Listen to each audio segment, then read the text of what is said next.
Some may find the following disturbing. Discretion is advised.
Here we go, Barflies. Welcome to the Barfly Tailgate Show. You already know it's done by Barflies, for Barflies, and all the other Bears fans out there.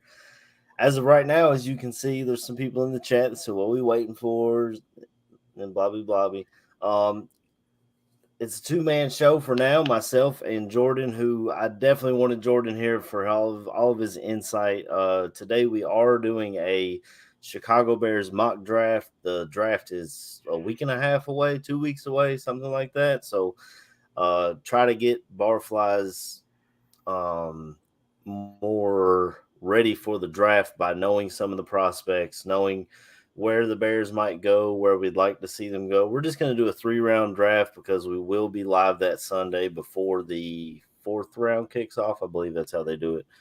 So we're going to do a 3-round mock draft and talk about some of the prospects. But good morning, Jordan. How you doing today, man? I got a feeling you kind of like this start time a little better out there in the West Coast, huh? AC, I love it. I love it. It's nice to be able to get up at, a little later and start at 9 in the morning and not, up at 6, be good starting by 7 here in the West Coast. But appreciate you having me. It's always fun. I'm looking forward to doing this. And Chad, thanks for tuning in. I see we got Creighton Wolfong, Swifty, the Hart Foundation, Jeremy Stokes. We got a good start here, and I'm looking forward to it. We're going to talk draft prospects and how the Bears can best improve themselves.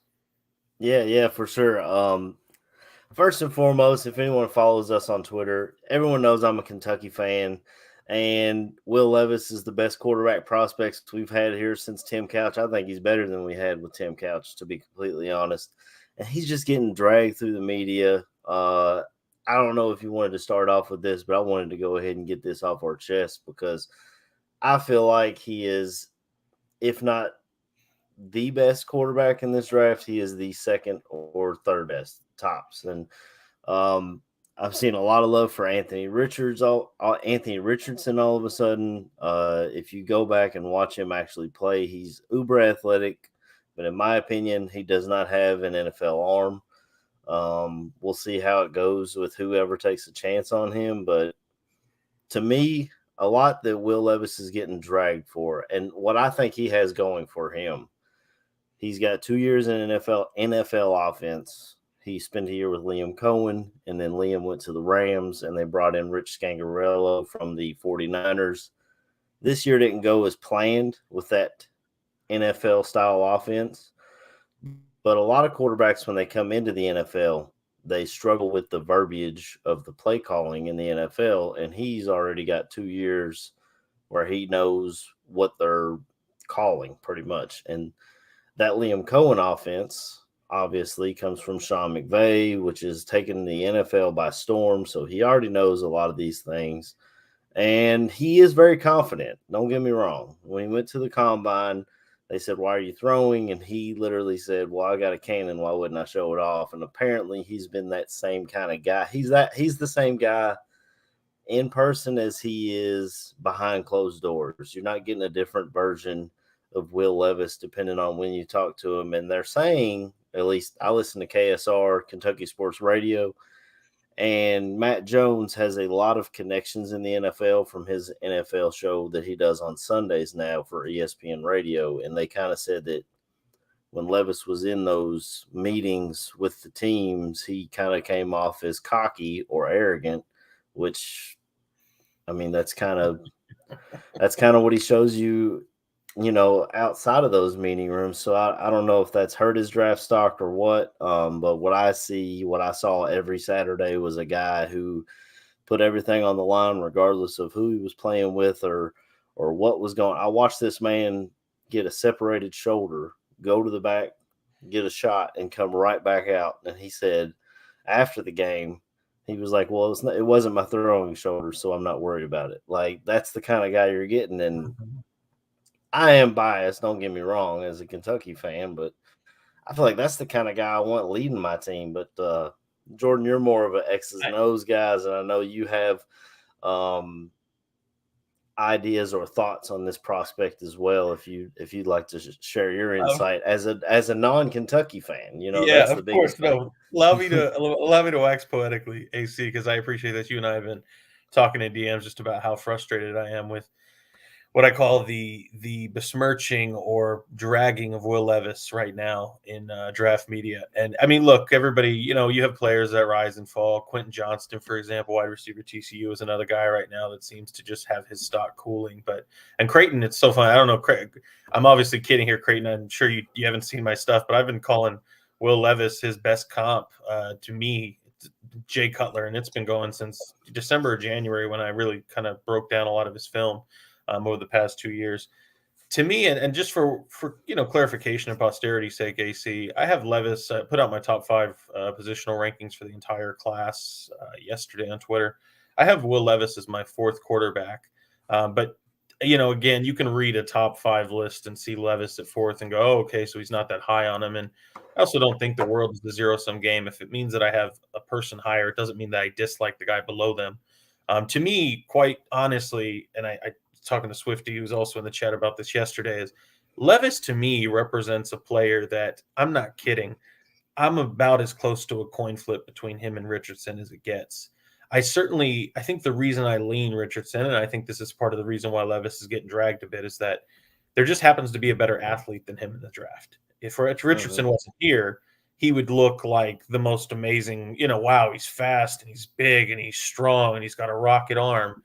And it just happens to be that situation where he's got Richardson next to him and gets outshined a little bit. And I see Creighton saying he doesn't have Levis on his draft board. That's fine. And I'm not here to change minds. You can feel how you want to feel, but I also am just here to present the facts. And you've already started off great, AC, with the fact that it's so important to understand nuance in this conversation when you're talking about Will Levis, who had an NFL quality offensive coordinator in Liam Cohen, mixed with a solid receiving core, a solid offensive line around him. Nobody wants, it's funny, AC, nobody wants to talk about the fact that, he lost Wan'Dale Robinson, his starting receiver, 2nd round pick, and then lost Darian Kennard, lost Luke Fortner, lost Fedarian Lowe. You could probably even speak to him more than me. Did he not lose, I think, 4 out of the 5 offensive linemen last year? He lost both tackles and the center, and they moved they had a redshirt freshman starting at guard. They moved a guy from guard into the center position this year. It was his first time ever playing the position. Losing Wan'Dale was really big because he was the safety blanket that first year, and then they brought in they're good freshmen, Dane Key from right here in Lexington and Barian Brown, who they actually beat out Tennessee for. He's from Tennessee. He's a speedy receiver, had a couple of punt returns this year and stuff. But they're freshmen, it's their first time playing in big-time games. And on top of that, they were coming from learning high school play callers to Scangarello, who he didn't change anything when he came. He tried to, and even other assistants that Kentucky tape on. Yeah. I don't think, AC, I know you could talk, and I'll let you talk about this. I almost want to put the Kentucky tape on because everybody wants to talk about, and I mean, God, we haven't even talked about the fact that his ankle was bum and he was on a bad foot. And he was having to get shots, the Toradol or whatever else in his ankle just to come out and play. And that you talking about the separated shoulder. And I think that was a Mississippi game where he had a couple fumbles and he's over here just driving it into people. And you can say that that's that rah-rah or he's too much of a meathead. But to me, it's exactly what you're talking about is I'm looking at a quarterback that goes out there and lays it on the line every single play regardless. And here's the thing: bum foot, still playing; bad shoulder, still playing. Chips are down. Don't have the players around him that he used to. Not complaining. Scangarello, and this is where I want you to talk about it because I mean, God, you were in that stadium watching it. That offense was horrendous, and I'm trying to be generous here, but it was unoriginal. Hey, we said the same thing here. We were ready to fire Scangarello midway through the season, and I don't want to give hate on Scangarello because what he was trying to do, he was coming from an NFL system, and he had a guy at quarterback who had been in an NFL system. He was kind of expecting him to be able to do it, but the biggest issue were those freshman receivers not knowing they came from high school. You know what I'm saying? These are guys that are probably running, especially Barry Brown with his speed. He was probably running go routes and screens. I don't know. I've never looked at the tape from high school, but I'm just assuming with his speed, that's what they were doing with him. And they even said it. They said, we're not understanding what you're asking us to do. And it was a real issue all the way through the year. And on top of that, when Levis started having the injuries pile up, they told him, you're not running anymore. They told him that. If you go back and look at the tape, there's times, especially against Tennessee, that they play a shell defense. The defense knew he wasn't running. He had 20, 30 yards in front of him where he could have took off and ran, but they were literally telling him, do not run. You're not running. So that hurt his stock too for a guy who ran for 9 touchdowns the year before. You know what I mean? That you're taking away half of his game. And to me, AC, I think, and back to a little bit of the conversation of where does he slot in the draft. Like I said, I truly mean it. And yes, go ahead and sign me up for Richardson as the ultra intriguing prospect. And if you really put my gun to my head, I'll say, yeah, I'll take a chance on him before I take a chance on Levis. And some of that's age and everything else. But to me, I don't look at Will Levis as some consolation prize if you're an NFL team. I mean, we haven't really talked a ton about this, and it's never going to happen. But I would kill to find a way to the Rams to move up and find a way to Levis. Like, let's say Levis falls to the 20s or something, and all of a sudden you have this scenario where the Rams Leslie can jump up and go get Levis, and he can become the heir apparent to Matt Stafford. Like, get him in a West Coast offense with a quality offensive coordinator who understands how to coordinate an offense. And this is the thing about Levis. I know you know this, AC, from him playing at Kentucky, but the entire premise here is, I just need you to keep the play on schedule and then use your athletic ability so that if it all goes to shit, then pull it down and run for another 10 to 12. Maybe you're so athletic, maybe you'll pull a spin move, maybe you'll truck somebody and we'll get 20. And if you find that alert route that's open and it's, far hash, you have the rocket arm to do that. Like, that to me is the primary ideal scenario for Will Levis. And I mean, it's in division. I know we wouldn't want to see this, but don't be surprised if you see somebody like the Vikings come up and grab him. You've already got the connection there with Kevin O'Connell, who used to work with Liam Cohen at the Rams when they were both there. They're looking for an off-ramp past Kirk Cousins. Would not shock me to see somebody like the Vikings come up and take him. And at this point, again, I'm not telling you he's the best quarterback, but if you're not considering him in the top, 10-ish picks, I'm considering it plus value for a player that absolutely has every tool in the box to sit there and be a quality starter for you, akin to a Jay Cutler or Ryan Tannehill type player. And I don't want to be taken wrong as I don't like Richardson, but these guys went head to head in the swamp. Yep. And one of them came out on top. And yeah, Richardson had an awful game. Jordan Wright he did throw a touchdown in that game. Unfortunately, it was to our defensive back at Kentucky. So there are people who are saying the Bucs might like him. I worry about, like, I wanted who's the Buccaneers head coach? I can't think of his name off the top of my head. Todd Bowles.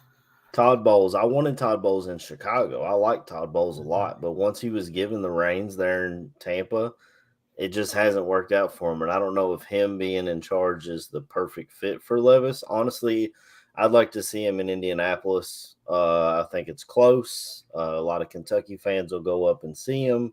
I'm seeing a lot of mock drafts of them taking Anthony Richardson, and I feel like Richardson in a spot like Seattle or even Detroit, where he can sit and learn for a year and learn what an NFL offense does. Because remember, guys, what were the red flags with Trubisky coming out? He hadn't played enough college ball. He played in the ACC. He's athletic, but we don't know if he has the arm for it. Richardson has all those. He's played 12 college football games. He couldn't beat out Emory Jones when Dan Mullen? when the last Florida coach was there. I can't Dan remember. Mullen. Yeah, when he was there, he could not beat out Emory Jones. All the fans wanted to see him on the field, and Dan Mullen was like, I'm seeing this guy in practice every day. Like, he's good where he's at, but he's not ready to be the guy. And then this year Dan Mullen was fired, and the new guy put him into play. And I just didn't, I don't know. I wasn't impressed during the season. And then the combine, he blows up, which I expected because I did see him take off and run. He had a hell of a game against Utah. Oh, yeah. The week before. I mean, they were talking Heisman for this guy. And then Kentucky went down to the swamp, and our defense literally shut them down. They couldn't do anything. We just kept Richardson in a box, like they used to say with Trubisky, make him play quarterback and you're going to beat him. Yeah. And I hate to be that way, but that's just the way I see it. As a biased Kentucky fan, I'm taking Levis over Richardson every single day of the week. I get it. You want to bring in our third man here? Yeah. My man KB, he had a long night last night, y'all. He was saving lives and kissing babies and all those things. And I called him about an hour ago to make sure he was up and ready. He probably hopped in the shower or something. You know how KB is. He got to look fresh. But here's my man K Bizzle. What's up, brother? I ain't hopping no shower. I'll sit back down. Worst mistake. Well, you can't. Once you get up, man, just start moving because it crept back up on me. How we doing, KB? I'm fucking tired, bro. I'm not gonna cap to you, bro. I'm fucking tired, but I'm here, baby. I got the coffee.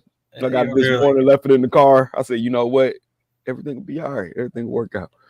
Well, you didn't miss much. I opened the show, and then I knew Jordan wanted to talk about Levis as a prospect and what he sees, and of course, I'm all about talking some Levis. Oh yeah. I know the Bears aren't going quarterback, so it's not Bears related.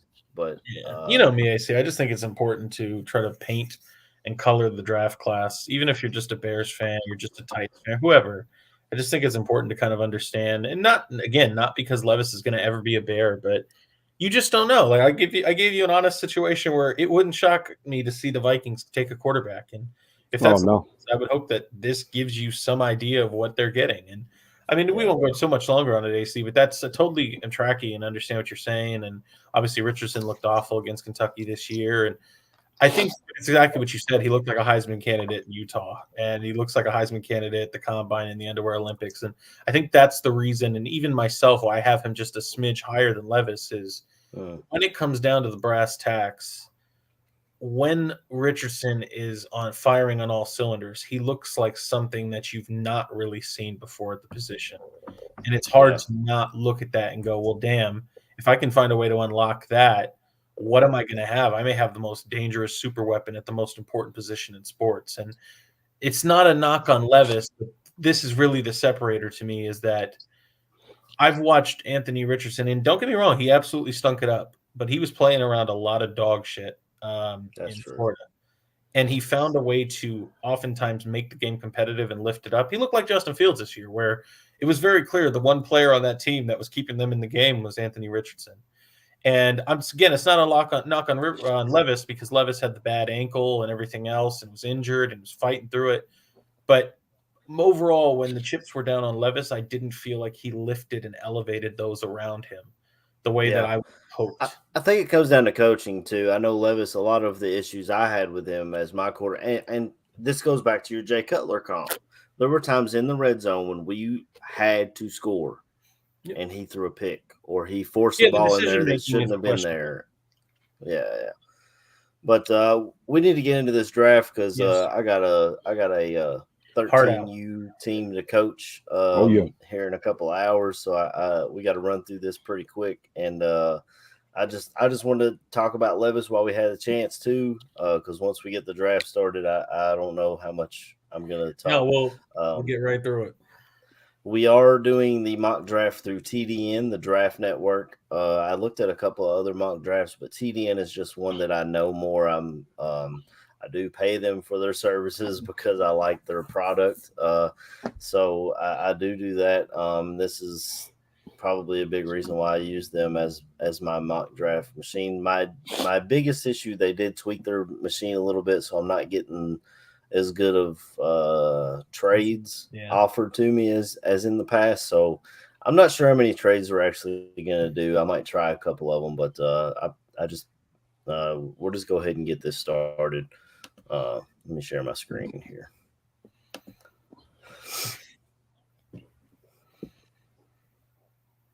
Looking at Swifty here, talking about the real question is: have you seen Levis eat a banana with a peel on, or put mayo in his coffee? Bro, the mayo and the coffee thing, I thought it was actually a joke, I forgot to bring that up. He did that. It is a joke. He actually did that before. Right, he did it before his junior year when he first came to Kentucky. He was trying to build up, just with the fan base. So he ate the banana with the peel on, and it was actually a bit on like SEC shows and stuff where they did the same thing. And then the coffee thing, he was at a place that's no longer here. It's called Josie's, and they're a big breakfast place. And they were just he was having coffee with his girlfriend, and he was like, "Why is there mayonnaise on the table?" And she was like, "It's for your coffee." So he was like, "Oh, okay," just fucking around. But I don't know. People take anything like that they can, and they run with it. Yeah. That's where KB shaking his head like white people. You can see him. He's like, that's that white people shit. I mean, God. I'm not gonna lie. If it was Bryce Young or CJ Stroud, you might have people questioning it. So I don't. We'd have took his black card, bro. I'm not gonna lie. If I see you put mayo in your coffee, bro, I need some context right away. I can't. Well, that's you gotta tell me you lost the bet, I'll bro. Give some context. Hey, that's why you my boy, man. I love y'all, man. Just see KB shaking his head. Yeah. So I'm going to go ahead and hit start on this draft here. The Bears have the 9th pick, as you can see here. I don't think we're going to be trading up, so I'm going to go ahead and hit the start. And I might pause it every few picks, maybe 5 or so. If there's someone if there's someone you see that you want to speak on, Jordan, just let me know and I'll pause it, and we'll go from there. Just have a good time. Actually, I'm going to start it, and I'm going to pause it right away to see who Carolina picks, because there's times where I've seen Anthony Richardson as the number 1 pick, and I was like, I don't know. I don't know. I don't think that's going to happen. But honest, I'll tell you what, I would not fault them for it. AC, if you're going to take a swing on a quarterback, go big or go home. That's going something.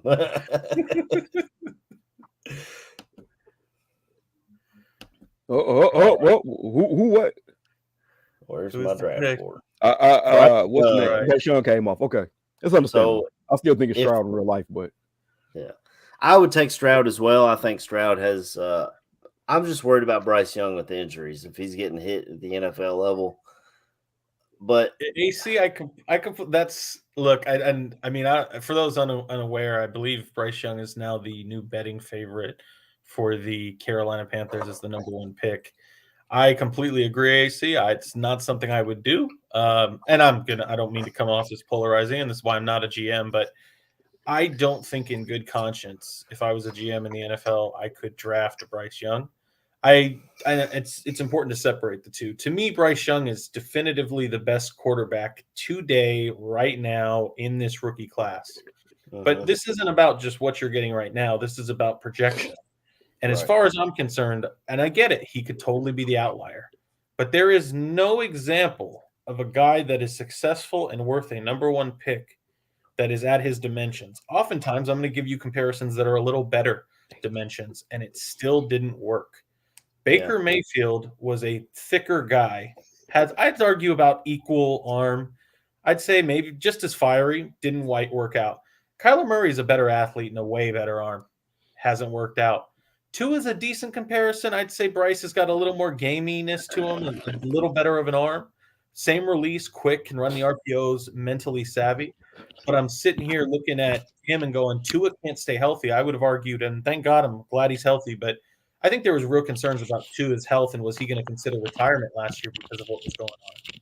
So to me, I Yeah. just think it's a scenario where, how can we sit there and say, that how can you take this guy? I don't know if he's going to be ready or if he's going to be healthy in 4 years. What happens the first time that TJ Watt smacks him or Myles Garrett comes around the edge? Or it's just a concern I have. Yeah, and it's it's a little different in today's NFL. I just want to play devil's advocate here. The Panthers did draft a left tackle last year, so they've got a decent O-line. I mean, if they draft him as a Bears fan with their number 1 pick next year, I mean, hopefully they don't do well. You know what I'm saying? I mean, I won't go so deep into this, but and I haven't talked too much about it, but to me, there is no better landing spot for a rookie quarterback than the Panthers right now. You were talking about a group of 5 offensive linemen that are all returning, same offensive line coach that from the previous regime. So it's not like you're asking your blockers to do something new. I know they lost DJ Moore, but they brought in decent wide receiver options. I call it like a 4-walled quarterback development approach because you've got Andy Dalton there, who's a competent veteran who will steward you along. You've got Josh McCown, who basically is a second veteran quarterback mentor for you. And you've got Jim Caldwell, as a senior offensive assistant. And you've got Frank Wright, who, for my money, is one of a top 5 play caller in the league. To me, I just don't think there's a better place to land as a rookie quarterback for your development. Yeah, and we had talked to Levis earlier. There's a lot of tie-ins with that coaching staff in Carolina that we had at Kentucky. A lot of people were at the time wondering if that was the move, but I think a lot of people still have CJ and Bryce as the top 2. This does come into question with the Texans. If they love Bryce Young and they're not so enamored by CJ, do they go Will Anderson here? I mean, they just hired a defensive coach, so I mean, I'm just going to unpause it and see how it plays out, I guess. I'll pause it again after the Seahawks pick, and we'll talk about the top 5. Stroud, Murphy. Ooh. Oh, so you see Miles Murphy as the first edge off the board, which is a shock, as Will Anderson is widely considered the top edge. Texans went ahead and grabbed their quarterback for the future and CJ Stroud. I like that pick. You do see Anthony Richardson, what I just talked about earlier, going to Indianapolis. I worry about him being put in a situation where he needs to start immediately, but they do have the head coach they hired is from Philly, so he's had an athletic quarterback before that he could work with, and Jalen Hurts, maybe that's a good spot for him. And the Seattle Seahawks beef up that defensive line and take Jalen Carter, so we don't have to get into that as much as do the Bears take Carter if he falls, because he did not fall for us. Jordan, quickly, what sticks out to you in this top 5? I mean, clearly to me, it's the Miles Murphy pick. And I promise I'm not trying to sound like a downer on the guy. He's to me, and I don't mean to bring up harsh memories for Bears fans, but he reminds me of Gaines Adams. A mix between Gaines Adams and Daquan Bowers, who maybe it seems like helmet scouting, but I just truly believe that you tend to see college programs try to pick up guys of their formers that were successful. And to me, he reminds me a lot of Daquan Bowers or Gaines Adams. And my biggest concern with Miles Murphy is I saw him play on a defensive line with Brian Bresee, with KJ Henry, with Tyler Davis, with Trenton Simpson behind him. There was a lot of talent on that Clemson defense, and he didn't look as good. And if I have to make a little bit of a case for him, I understand that Brent Venables had left, and at which point, you're sitting there with a new defensive coordinator. The entire defense took a step back after Venables left for Oklahoma, so I get it. But to me, Miles Murphy that's incredibly rich. I wouldn't be sniffing at him until around the 20s in this class. I get he's an athletic freak, but that's too high. And then as far as I'll be quick on the others, Stroud is just relatively chalk, makes a lot of sense. They need a quarterback. I will say I wouldn't be surprised if they don't take a quarterback. I think that it makes sense on the timeline for their GM, Nick Caserio, to find a quarterback, but I'm not sure that – look, the reality is when you draft a quarterback, you are taking your hourglass and flipping it over. And I'm not sure that D'Amico Ryans is ready to go, I just got here. Let's start my timer on my job to see if I made the right decision at quarterback. So that's interesting to me. Again, if you have those two off the board, Colts need a quarterback, and if it's not Lamar Jackson, then who are you really picking from? So to me, it makes all the sense in the world that a little bit over Levis, you've got Shane Steichen there as your new offensive coordinator, works with athletic quarterbacks all the way back to Jalen Hurts last year and Justin Herbert before, and these really toolsy quarterbacks. I imagine that that's the perfect marriage. You have Chris Ballard saying, "My job's on the line. Jim Irsay needs us to get a young quarterback. He doesn't want the veteran again. I'm going and taking a rookie quarterback, Steichen, whether you like it or not." And then Steichen's going to go, "Okay, fine, but at least give me the guy that fits what I do." And to me, that's Richardson. So that makes a lot of sense. Jalen Carter is the one that I'm a little off. It's not off. It's just wild to me. I did not see the Raiders trading up from 7 to, or excuse me, not the Raiders. I'm looking at the Raiders at 7. So it's the Seahawks at 5. Got it. I don't know why I was assuming that the Raiders had traded up. Seahawks at 5 make all the sense in the world. And yes, KB's laughing. That's how you know I'm tired too. Seahawks at 5 for Jalen Carter. That chalk. I mean, that's something that you're seeing a lot now. They are trying to rebuild that defensive line and that defensive front in this new look defense that Sean Desai was a part of last year, and Clint Hurts still there. So you're talking about, can we get the best player in the draft at 5? And I have 2 first-round picks. It just makes sense. Like, yeah, I'll take the best defensive player in the draft. And Pete Carroll's a guy that's got a couple years left. He's getting older. I don't think he's necessarily worried about what Jalen Carter's problems are. He just wants to win now. That's what I was going to touch on was Pete Carroll. I know last year when they traded away Russ, even myself, I was like, how long is he going to last in Seattle? I thought they looked like the worst roster in the NFL. I thought they'd be picking number 1 overall. And he just made it work. They pulled something out of Geno Smith that we hadn't seen since he was at West Virginia, and gave him a contract for a couple of years. So as Pete Carroll, the teacher, I feel like Jalen Carter fits well with what they do in Seattle, getting after quarter in the NFC West, where they have a shot to take that, division title. I mean, San Francisco looks really good with a 7th-round quarterback. We'll see what they do in this draft to beef up their team. But, I mean, that division is wide open. And to me, I mean, you've got the Cardinals who don't look good and no one knows what in the world they're doing. And you got the Rams who, I mean, you got Stafford or you don't. I don't know what they're doing out there. They'll try to figure it out.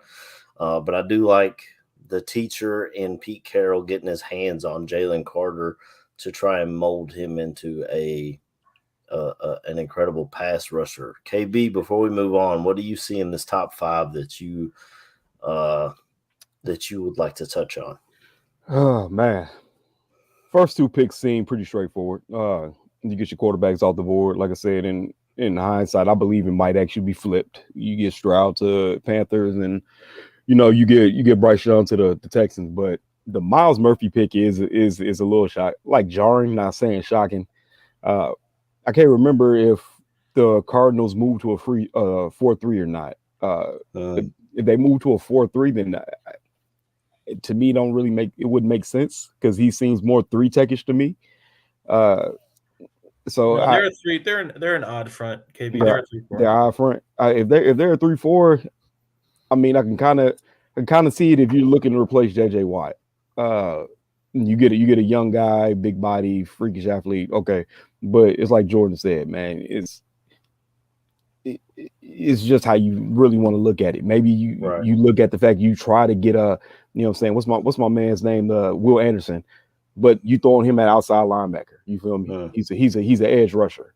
So Anthony Richardson, yeah, I would hate to see the dude start day one. I do not believe he's a day one starter at all. I believe he does need the time, a couple years to sit behind somebody. Because they throw him out there to the Wolves, he's probably just going to be the athlete and then get dogged. Jalen Carter makes sense. It's the Seattle Seahawks, big body on the D-line, whatever. So that makes sense. Like I said, the most surprising move here to me is the Miles Murphy pick. Yeah, and I mean, I just feel like if the Cardinals, if they like Miles Murphy that much, they could trade back and get that with someone trying to jump Indianapolis to get a quarterback, but that didn't. I don't know if that plays out in a mock if they have other teams trade, but I feel like that might be something that happens as far as the Cardinals trading out of that 3rd overall pick. I mean, it makes all sense. They definitely need to move back. I will push back on that a little bit, and I see all those here saying if Miles Murphy goes at number 3, his jaw will crush his toes. Yeah, I mean, it's although I hear it too. I mean, but I will say we'll see. I hope that the Cardinals find a way to move back. They need picks, but again, you just tend to look at new GMs for the most part, unless you're Kwesi Adolfo-Mensah. For the most part, new GMs don't move back. They don't trade. They're too timid. It's a little bit of I'm just getting my feet wet. I want to make sure that I just take the safe pick. I don't shake or ruffle too many feathers. So I wouldn't surprise me if you see Monty Austinfort, the new GM for the Cardinals, end up just saying, look, I'm just trying to take the chalk pick. If I have a chance at Carter or Anderson or just a sure pick, I'm not moving. I'll just take my guy and I'll get creative on how to build the roster my way after I've had some more time in the seat. Yeah. And one thing that Matthew Fochese in the chat did touch on with the Seattle Seahawks taking Jalen Carter, that keeps him out of Detroit and that keeps him out of Justin Fields' face, which I love. Yep. We'll see what the Lions do here in this draft. I'm going to let these next 3 play out, and then I'll pause it when it gets to our pick again. Yes, sir. See, God, I mean, it's mocks. Mock drafts are always funny, but so Will Anderson. Yeah, Will Anderson's still sitting there. Ali, he's there, but as is Tyree Wilson, who Danny has as his top edge. Yeah, that's. I mean, it's just funny. Like I said, mock draft sims are going to do mock draft sim things. Brian Versey, who I like, and I think. I mean, we talked about AC. I'm on 2 people that I think are getting too little love, and it was Levis and it was Versey. I really like Versey, but I'm not sitting here taking him at 6. Like, come on, what are we doing? I see, Swift is over here saying Tyree and Will on the board. This is tough for me because, and again, we'll sit here and talk about what we all want to do. I was sitting here ready to go. Give me Skoronski or Van Ness. Right. I mean, I'm a Paris Johnson guy myself between those offensive tackles, but I mean, when the board plays out to you like this, I'm going defensive end, edge rusher. Kind of hard at this point. I'm going to consult with my scouts, Jordan and KB. KB, lead the way. Which way do I go? What are we thinking, KB? Are we just talking about our pick at this point? Yeah. Okay, we're just talking about our pick. Ooh. I mean, unless you want to touch on one of the 3 that just went. Levis went to Las Vegas. That's understandable. We'll see how that works out. Brian Brzee goes to the Detroit, which is a shocker to me. Fucking hilarious. So the Christian Gonzalez one, I really don't see happen. I would actually bet money that if Will Anderson was on the board at that point, he goes to the Falcons. But that's neither here nor there. Especially with them just getting the corner from getting a bust from Detroit. Dude, what do you do? What do you do? I would say you get one of the most, one of the scarier edge products to come out in, a couple years, the Anderson, but then you get this freak of nature over here at Tyree Wilson, bigger body, the heavier kid, I don't know, man. Yeah, Aldo's telling us to trade down. So I was gonna say, then it comes to the most obvious. Maybe you trade down at this point. See, I do have 2 trade offers in here, but I did want to tell the listeners that lately when I've been running this mock, I've been getting some stupid trade offers like a 5th round pick or a 7th round pick, and then a couple next year for my 9th overall. I'll see what they're offering me, and then. Or is there a spot where you guys think we should try and send a trade and see if that's the only one that would have made sense to me is a place like Washington if they wanted to go grab a quarterback, but Levis is gone. So you just have to think about who's moving up for who. And sure, you could see a team move up for a tackle, but I think the Eagles are potentially taking a tackle. Tennessee makes a lot of sense. Mm-hmm. Maybe if you want to consider a trade up, but again, I think you're talking about a team coming up for a tackle or a corner, and that's possible. But and I'll just say this, and then we can kind of move on to however we want to do it. I think it's important to distinguish: are we doing what we predict the Bears would do in this situation, or are we doing what we want to do? And I'll give you an example of that. To me, I think it's very clear if the board was this way. I think that it's not even a second thought. I believe that Coach Flus and Ryan Poles are signing that card and running it up, going, it's Tyree Wilson, not even a second thought. I'm out. But to me, I would take Will Anderson here. I don't think that you look a gift horse in the mouth. And to me, he's my edge one in the class. And I know that this is not a slight on Tyree Wilson. I even get why Danny Shimon, resident scout here, likes him better. And he's a better 4-3 fit. He's a freak athlete. Still got room to grow. But to me, I've watched Will Anderson play out of position a lot and still find a way to produce very well at Alabama. Yeah, I was going to say this about Anderson real quick. I feel like he could probably add a couple more pounds, man, and really solidify himself as a 4-3 edge rusher. When I was looking at the Tyree Wilson thing, like I said, in hindsight, Anderson's probably off at 8. Like I said, we're just being honest, we're being straightforward. Tyree Wilson will be a hell of a fucking pickup at that point because, like I said, the kid is big, he's fast, he's a freak of nature. And then coming off that edge, that you got yourself a dominant presence. But right now, I will have to say Will Anderson. If it drops like this, very, very possible, very possible. But go ahead, boy. Let me see what the trade offers are, and then we'll go from there. So I got this trade from the Cowboys. So they're sending me the 27th pick, the 59th pick, and a second rounder next year. I'll tell you just as an example, and I'm sure it's not a 1-to-1. I know that the Deshaun Watson, I believe the Texans came up to 10, and it was something similar to that where it was just an additional 1 and maybe a 2. So it's not wild, but I don't know. To me, guys, there's a situation where it's all pretty to add lottery tickets and to build picks, but at some point you got to stick and take the pick and grab a quality player. And I think that, again, this is a very unusual. I really don't anticipate you're going to have Tyree Wilson and Will Anderson on the board at 9. But to me, in this, we're just playing the mock the way it goes. And the Bears need edge help, and you have arguably the top 2, however you want to see it, right there staring you in the face. How do you walk away from that? I know you need a tackle and all that, but it's depth in this class, man. I think the Bears have shown too they value defense. It's a Coach Flus-led team. They need edge help. They couldn't produce pass rush last year. Their corners are going to get it cooked this year if they can't get after it. So to me, it's staring us in the face. You take an edge. Yeah. Well, Aldo's saying to counter it and try and get a 1 next year, not a 2. I want to see what is behind door number 2 before. I've still got these 2 up here. So, and then this one's the Buccaneers coming up with pick 19 and pick 51 for our number 1 or for our 9th.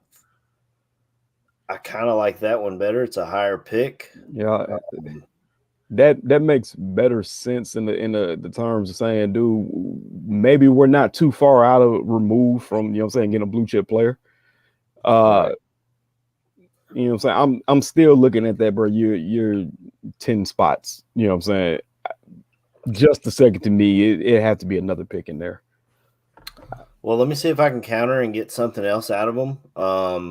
I do like being at 19 because there's 3 tackles and 2 edge rushers still sitting there. But it's like Jordan said, man. It's kind of hard, boy. You looking at Tyree Wilson now, Will Anderson in the face. I'm just saying, and like I said, we go for it, AC. Let's see what we can get. But it's just one of those things that, again, if you're in the polls chair, if you're a GM, I think he's got thick skin. And it's not like I totally think this is the deciding factor. But can you look at Will Anderson and Tyree Wilson and then say, I don't want them? And then how does that look at you 2-3 years later when they're rookie of the year, or it's year 2 and Nick Bosa looks like an all-star and, that's what Tyree Wilson looks like, or Will Anderson comes out looking like the next best edge. Right. And that's what you're passing up on, and that's tough. But between this pick and what's our next one, 53 or something like that, there's a lot of names that we'll see. I was hiding this as a little secret and seeing if we can pull it, but Bears fans would hate me, but I would be looking to trade up in the second.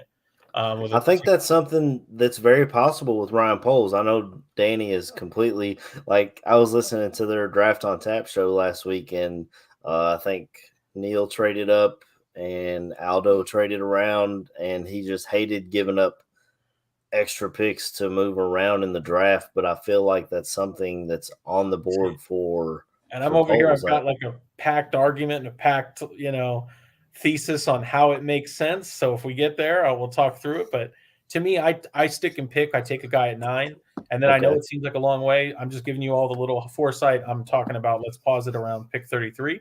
And we'll talk about moving up. All right. Yeah, I like that idea. You like that idea too, KB? Oh yeah, I'm definitely down with that, man. So are we going Anderson or Tyree here? KB, you got a preference? I was an Anderson fan from jump, man. To me, it's just the one I don't see him really, in real life being there. But since he's here, we might as well go for Anderson, bro. To me, AC, and I'll be very quick on both. Tyree Wilson makes more sense in the 4-3 as a bigger edge. Tyree Wilson, I don't think you've probably heard this from many other people, and it's how I would personally do it is last year I was a big Logan Hall stan, and there was a few prospects that made a ton of sense because when you look at Eberflus's background, he likes interior defensive lineman 3-techs that fit not just the DeForest Buckner mold, but Arik Armstead, Javon Kinlaw, these really tall, lanky, super athletic freaks that are explosive, and moving them that could be seen as 5-techs or defensive ends and odd fronts, and they move them inside to be your 3-tech. And to me, Tyree Wilson absolutely can play edge, but I would be looking at him and going, would you be willing to put on 10 or 15? And then we line you up on a guard, and you're just too explosive and too powerful and fast for a guard, and you're just whooping their ass every play. Will Anderson, one of his best games was against an offensive tackle that a lot of guys like in Darnell Wright. To me, I think, and I'll be quick on the Anderson thing. The reason I like Anderson is I understand that he looks more like a 3-4 edge. I understand that he's a little light in the pants, but I also watched him set the edge like nobody's business at Bama. And I watched him. I mean, God, they were putting him at 4-eye in between a guard and a tackle. And he was there at the point of attack trying to stay sturdy. So to me, I think that it fits. I know it doesn't look like the prototypical guy, but he's 250. He'll probably develop and mature into a nice 260. And that I think is plenty. And you get a guy that can set the edge, but also has every tool in the toolbox. I've called him previous on Barroom when we were doing a show on, I think, Bear Their Souls, where I had called him about a year ago, the alien. He steals every every defensive lineman's moves. So he has the scissors move from the Bosa brothers and Larry Johnson at Ohio State. He's got a bit of TJ Watt's ghost long arm. He's got a little bit of Von Miller's ghost move. Like he's shown an ability to kind of co-opt and take and steal and create renditions of the best toolbox sets and moves of different edge rushers. To me, that's Will Anderson. Well, I'm going to go Will Anderson. It's almost 1:00, and I've got like an hour left. Yeah, we'll go. Oh, yeah. Yeah. We're going to go Anderson, and we're going to move on. Oh, I guess I got to unpause it first. So we draft Will Anderson, number 9 overall. Yeah, that's an absolute steal. I mean, I think the guy doesn't get past 3. So we did see a run on offensive tackle after we went. Hell, Derek Hall at 19? I'm going to pause it after the Chiefs pick. Hell, Will McDonald went in yeah, bro. And this one, you definitely was taking the edge rusher. You weren't getting shit. Yep. Paris you got Ojolari going at the end of the first. Van Ness going to Detroit. A lot of Bears fans are going to be upset about that.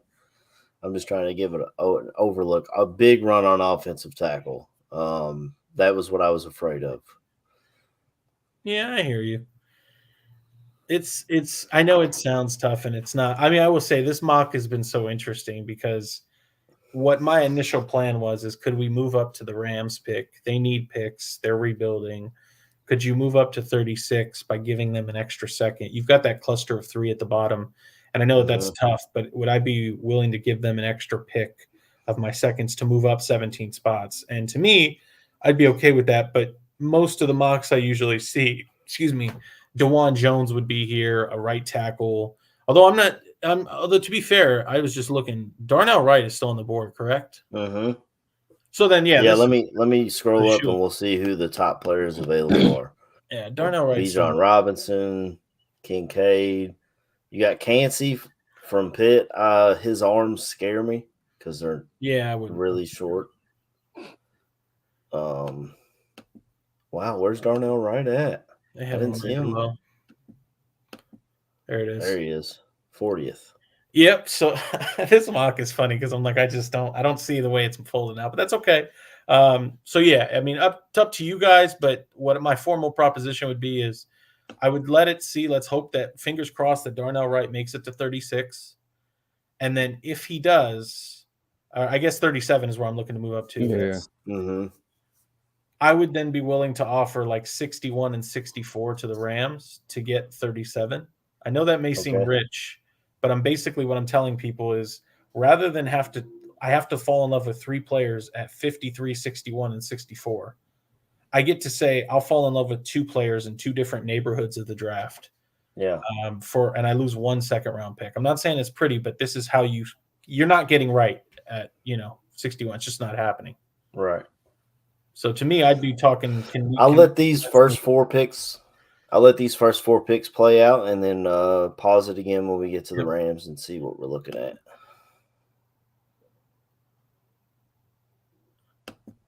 Out of Tomiwa, gone. Oh shit, Cody Mach went. That was mine. If Wright went, we got Mach staring us in the face, bro. Yeah. Oh shit. Okay. So we'll go back up here to the board. Whoever's setting up the draft algorithm for the Draft Network is hitting the crack pipe. Man, I've never seen it. I've never seen it this bad, honestly.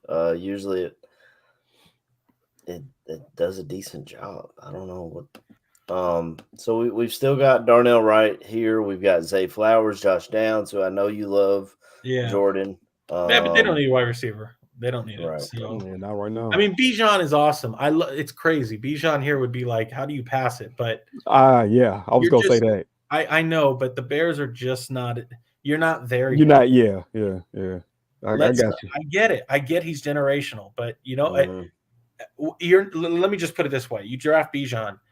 Bijan's not going to get the benefit. Now he doesn't even have a right tackle to block for him. Like, he needs a good offensive line to run too. And Justin Fields is still getting put on his ass, and I can't do it. So you want me to try and make this trade to move up and get Darnell Wright? Let's make a call to Les Snead and ask what's it going to take to come up. All right. So he's the language all I hear, but it's he's Mr. Fuck them picks, and now he's trying to get them back. So what is it going to take? Which I see, Eric Bono saying can't go wrong with Wright. I agree. To me, I would have, again, like most mocks, I would have pitched this trade up and said my offensive tackle 1 would have been there in DeJuan Jones. Right. Eric Bono, don't get Jordan started on War Daddy. Yeah, that's how I feel about DeJuan Jones. And so most mocks have DeJuan Jones sitting about here, but apparently the Draft Network, whoever's hitting the crack pipe, sees the draft like I do, and they value DeJuan. First round. Yeah, I think that DeJuan was taken where Darnell Wright's going to go. So you said 62 and 65 to try and get 37. With that, we still get our 54th pick. Yep. So I'm with that. Yeah, try that. Let's see what they say. It's very likely. So should we try and get them to throw more? You can. I'm just trying to be very fair to the Rams too. Like, they are doing us a favor as much as we're doing them one. Yeah, I will take that favor. And I was gonna say, you know what? I probably think they would try to keep that 70th pick. Maybe we shoot for that 78th. Sure. And say you get a very likely still. So, I mean, we'll send it. We'll see what they say. Stay on the line. Rams rejected your offer. Haters. Will they take it with just the 2 seconds? No, they'll definitely take it. They definitely take it with the 2 seconds, bro. That was a green line all the way up. I was just trying to, if it's all the way up like that, I was trying to get a little bit more back. I get you.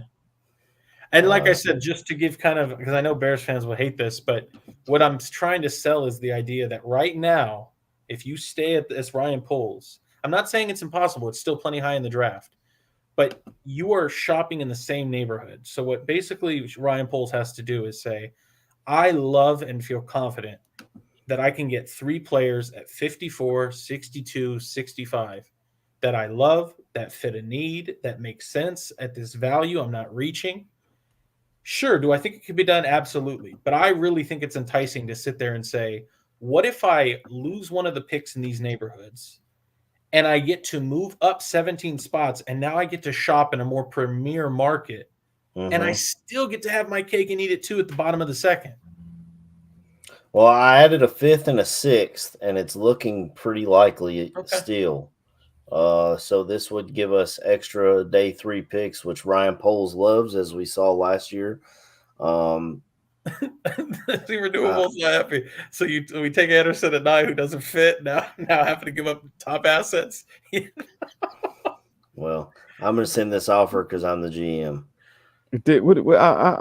I'm not understanding this. Why doesn't fit? I'm not getting it. Why wouldn't he? You get a premier edge rusher. Why wouldn't he fit? Crack so we moved up here to get Darnell Wright, correct? Yes, sir. Yes, sir. Okay. All those things. I'm going to unpause this, and I'm going to draft Darnell Wright.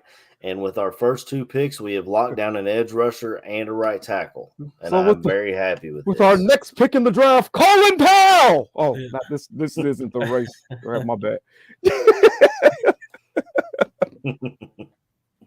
And the Asians picked the RZA. Bro, the Wu-Tang cut. Bro, stop it. The Bijan, okay, he came off with the 49ers. That actually does make sense. Not the 49ers, so but between our picks, we saw Hendon Hooker go to Seattle. I think that's a perfect spot for him. He gets to sit for a year and get better, healthier, and learn from Pete Carroll in that offense. Bijan goes to Carolina, which is, I mean, they just lost their running back. Kalijah Cansey goes to Jets, so they continue to draft busts. Thule goes to Atlanta. That's a guy a lot of people. I'm sorry. If you can't, I have short arms, and I know that's why I played linebacker instead of on the D line, because I was not getting off those blocks. I have to bring a light to this because, this is real. You now have Bryce Young handing the ball off to Bijan. That is how nice that looks. That is sweet. Yeah, that's a good draft for Carolina here. We pray that they just don't put it all together their first year. They can do whatever the fuck they want the year. All right, Don Burr's in the draft. They end up with Darnell Washington to replace Hawkinson, who they traded away last year. I kind of like that pick. The Gibbs pick hurt. Who's on the market? What are we doing? All right, let's go up here and look at our big board up here.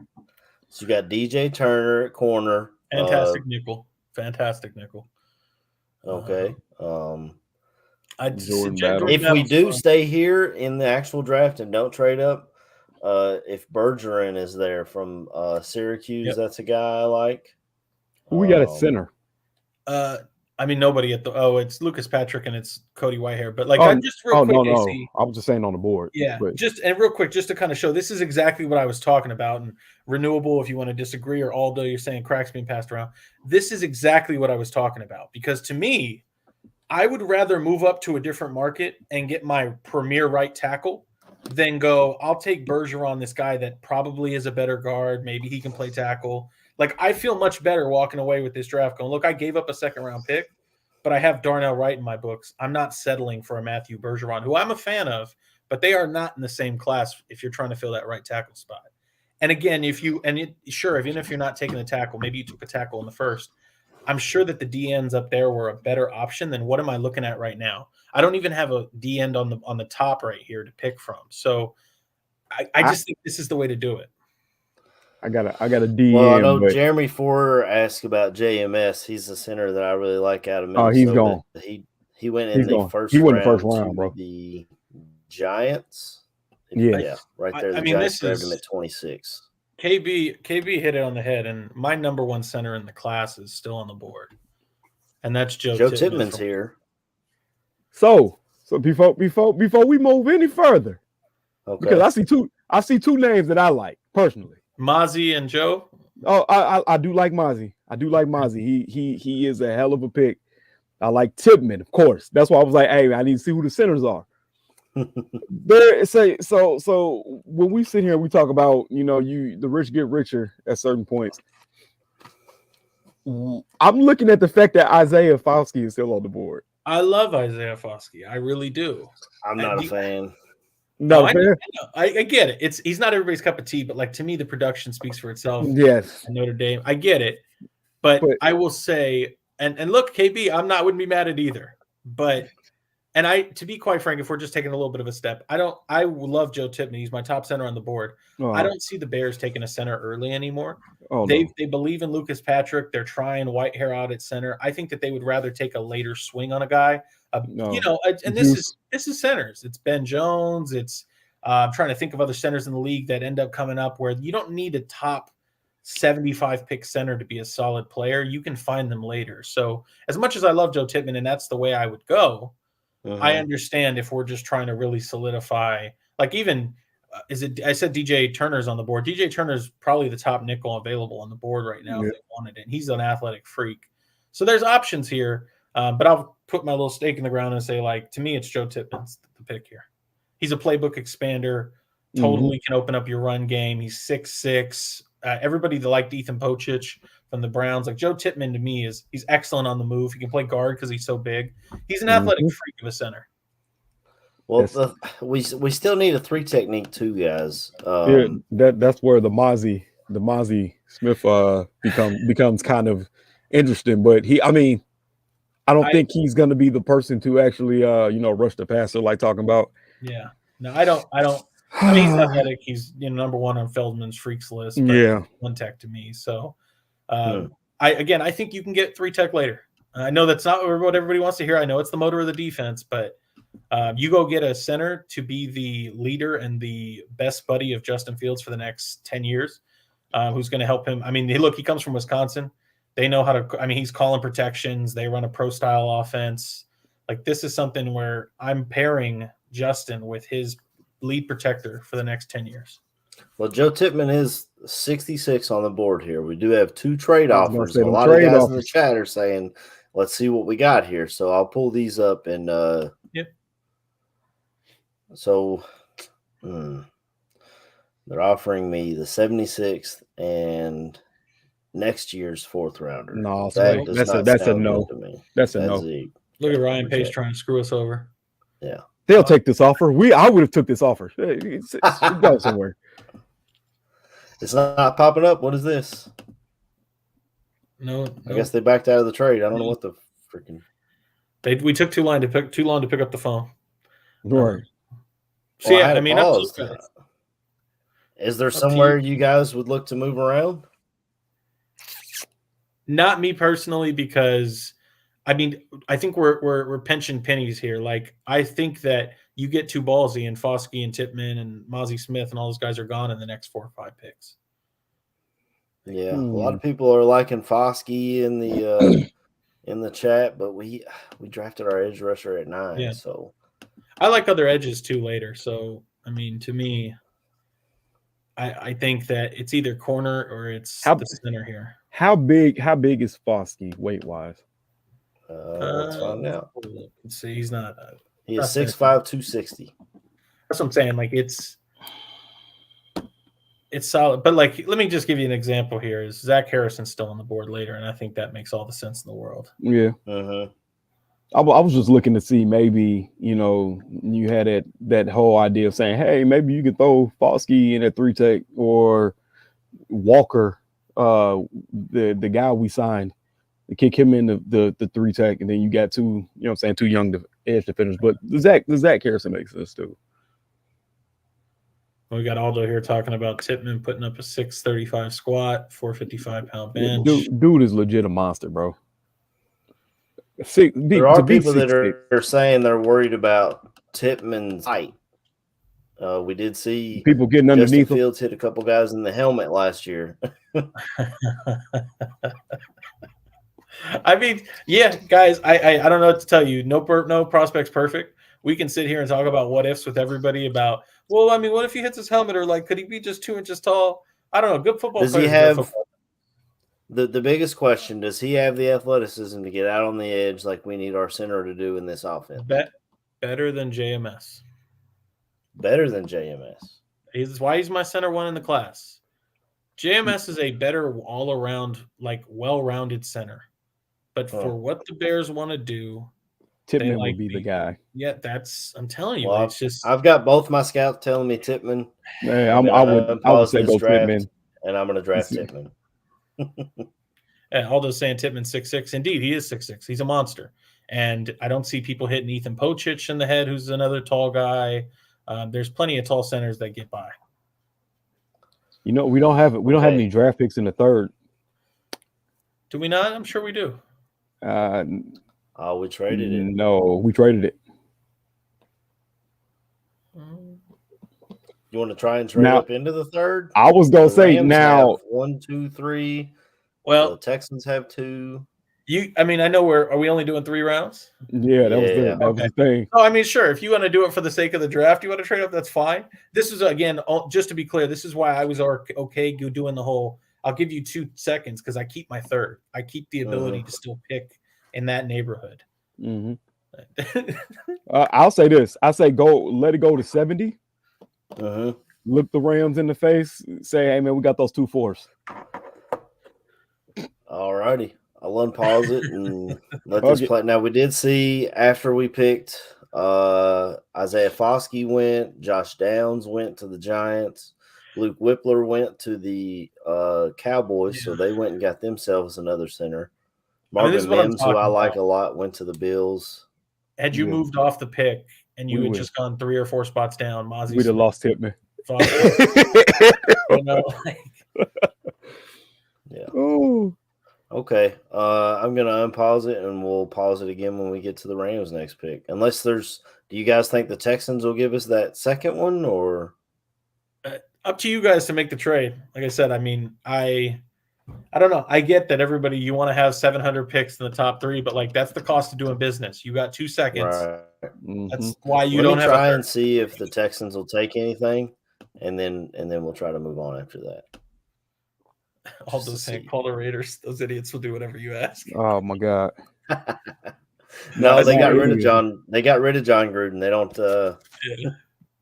Yeah. He's not a Gruden grinder. You got Jeremy and Renewable. Nobody's happy here. Like I said, I knew this would upset Bears fans, but to me, I don't know how you're mad. I was gonna say you can't be mad, bro. There's 3 technically starters that you. It's like I just don't know what you're mad about. Like you got people saying we need to protect Justin. You just drafted 2 starters right off the gate. Like the offensive line now is Braxton, it's Tevin, it's Joe Tippmann, it's Nate Davis, and it's Darnell Wright. Those are your 5 starters. Oh, but what did we do about the defense? We need to get after the passer. You got Will Anderson. Yeah.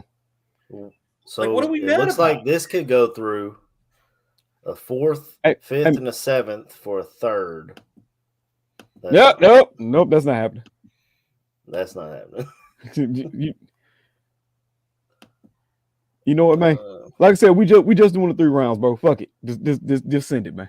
Yeah. Just send it. Like I said, and I just to get kind of pitched the other way, I know that you have some people saying like, and Foster, I don't think you're totally wrong. I think Poles is a little more conservative, but the only way I would push back on that is you're saying Poles you don't see him giving up picks. I totally understand. But this is the way that makes sense to me. Is you saw Ryan Poles last year say, I can just make, water to wine by trading back and trading back and trading back. So it wouldn't shock me to see him go, fine, I'll pay a premium to move up to a different neighborhood to select a player I like. And then I'm done spending. I'm just going to trade back and reaccumulate later options in the draft and fill my board that way. Well, and also, I mean, we saw him moving around a lot last year, and we missed out on a guy I liked in Darian Kennard. Obviously, I'm biased, but I can see him, especially on day 3, moving around the draft board. We saw it last year. Why would we think he's not going to try and move around again this year? So, and I just want to address this real quick. Like, I get Renewable. I hear you saying you want to trade back from 9. I would just push back on that a little bit to say it's easy to say you would move back. Who is coming up to move for your pick? And I know you want to talk about the mock simulator that's throwing the Cowboys or something, but there are no quarterbacks left. Every quarterback is gone. So you are now trying to tell me that somebody's trading up from 20s to 9 to go get Joey Porter or Evan Witherspoon or Paris Johnson. Like maybe I just don't see that. Yeah. Well, the way this mock draft worked out for typically I'm a team trade down, and I'm looking at the Steelers at 17 and trying to get our 32 back. But we had Will Anderson sitting there, and we had Wilson sitting there, and we had all three of the tackles we like sitting there. So to me, Will Anderson was worth more than moving back and hoping someone fell to you. We did get the Yeah, pick. we get the pick. We get the Okay. pick. Let's do, I mean, this one is easy peasy to me. You get your corner. DJ Turner, I believe, is still on the board. But I'll let you guys pick. I mean, I've been doing a lot of like the what about this? So but it's one of the brain, you know what I'm saying? It's one of the brain trust things, man. We going back and forth with each other. We trying to figure out what's in the best interest. Yeah, I think you do. This is you going did on in what's in the draft best rooms interest. too. So I mean, because the only thing right now is if I'm Ryan Poles, I'm sitting there looking like I like Jalen Johnson, and I hope I can make this work. But I still have to sign him to a deal, and if I can't get it done, I don't have another corner. Let's say your boy DJ Turner's still sitting there. Yep. Yeah. To me, that's the one that makes the sense here. I mean, for those unacquainted with or unfamiliar with DJ Turner, Michigan corner, that's my dude. Blew up the combine. Absolute freak athlete. Smooth, like he's oiling his hips. That's how smooth he is in his back pedal. Explosive, sudden. Doesn't get enough love, in my opinion. And to me, he can absolutely play outside. But to me, I think he slots in as your nickel day one. Yep. You kick Kyler Gordon out to the outside. You get him, Kyler Gordon, and Johnson. Just to play devil's advocate, according to our team needs over here, interior defensive line is our top. It definitely is. We haven't drafted someone. Yeah, Siaki Ika. Am I saying that correctly? Or Siaki. Yeah. Tell me. I don't know anything about him. He's a nose tackle. He's a one tackle. Okay. It's a one tech. And I'm not trying to replace our family member here. Hell no. So I would say AC is. Let me just give you an example. And again, I would have probably gone Turner, but go to the IDLs, the interior defensive lineman, and I'll show you why I would have felt comfortable going Turner because there's depth there. So the IDLs. Let me find it up here. Left. Damn, where did they put it? Right next to fullback. IDL right there. I mean, Keanu Benton on the board is crazy to me. Like that's wild. Let me break it down real quick here. Gervon Dexter's your 3-tech option. Not a big fan of him. He gets off the ball late. Really undeveloped, but a great run stopper. Keanu Benton, I think, is going to be a first-round pick when it comes to draft day, so it's wild that he's still here. But he is more of a 1-tech that has some 3-tech explosiveness. But again, I think he's more of a nose.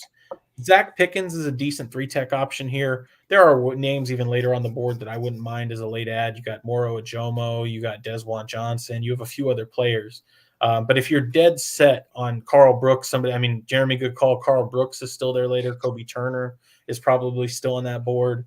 That is I liked Zach Pickens when he was a recruit for South Carolina. Yeah, 5-star. I think he's done a whole lot since he's been there, but that could be a late round guy that I'll just pull him up. He's 6'4", 305, so he's got size and he's fast for that size as well. I don't know if he's a great penetrator. His run defense, he gets washed a lot.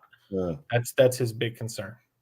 Well, you're gonna have questions about a lot of these later round picks, but you guys have talked me into it. I'm gonna go ahead and I'll grab our slot corner, and we'll continue to work on this defense and DJ Turner. They really know how to train them out there in Michigan because they all just are blazing speed. Their strength program is crazy. Yeah.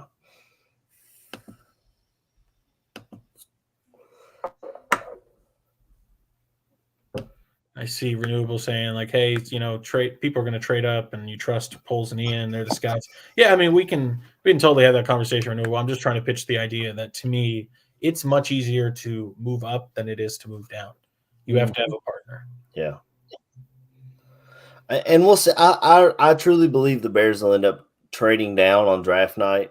Foster's brought up if someone's offering you the world, are you going to move down? In this particular draft, we didn't have the world offered to us. We had a lot of people kind of sitting on their hands. So we went ahead and made the pick. Anderson was the best player there. I don't see him being there on draft night. and we'll have to see how the board plays to us. If we end I up mean, with a. And to be clear, if we had gone more, like you have your, is it two? Well, I know we gave up more. We probably would have been in the third, but at that point, from this point, I'm just plugging and filling at 3 tech, another defensive end, or maybe looking at a replacement safety for Eddie if he doesn't have the speed when he comes back. Like that's how we would have probably filled the rest of the board. Yeah, are you able to see who's still on the board at this point? I paused it at the very last pick so I could see. Okay. I mean, obviously the 49ers are going to make a pick. I didn't want it to say your draft is over and all that. So I wanted to bring up the board here, just what they've got. A ton of linebackers here. Oh, too bad we don't need any. Yes. I mean, I still wouldn't be mad if Jack Campbell ended up being a Bear. I think he's an excellent linebacker. Oh, he's definitely excellent. But we don't really need one. You got Sidney Brown out of Illinois, hometown kid. Could be a guy for the future. Yeah, I mean, and that's where, like I said, we did it for the sake of the draft, where we ended up giving a bunch of picks to get back into the third. Yep. I probably wouldn't have done that, but to me, like I don't know, like Aldo said earlier, some of these I'm like, how do you have Tyreek Stevenson at 93? I love Keitrell Tarver. I like Tyreek Stevenson a lot as well. I don't know. And it's funny. I was liking Brandon Joseph. I thought he'd be a nice swing pick, in the 4th round. I see. As much as we have people that don't love it, we got other people in the chat going like, if we get Anderson at 9, we're throwing a party. So, yeah, I mean, like I said, this is the fun of drafts. You can pitch it a bunch of different ways, but when you look at those team needs being filled, you still can go grab a running back in the 4th or the 5th. Tyjae Spears is probably there. Roschon Johnson. Oh no, Roschon. Oh, in real life, yeah. I was gonna say because in this Roschon. Well, I guess I must have misspoke earlier and said that Anderson had a good game against Wright, because I'm getting roasted in the chat ever since I said that. Apparently, he did not have a good game against Wright. It was the exact opposite, and that's what Wright's draft stock is based off of. To be clear, Darnell Wright had a very good game against Will Anderson. Incredible game. Was one of the better tackles to shut down Will Anderson. So sure, that was. It's easy to pick your spots and go, well, this is why Will Anderson's not great because Darnell Wright shut him down. To me, Will Anderson got them both.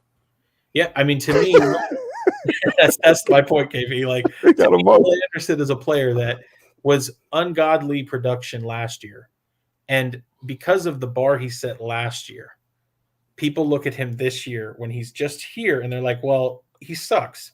It wasn't what it was last year. And I'm like, you can't always peak and outdo yourself every single year. And it's not like, well, he had an average year. Last year was freaky. The tackles for loss, everything he did. And my point is even though this year was down, he still had a very, very productive and solid year. Mm-hmm.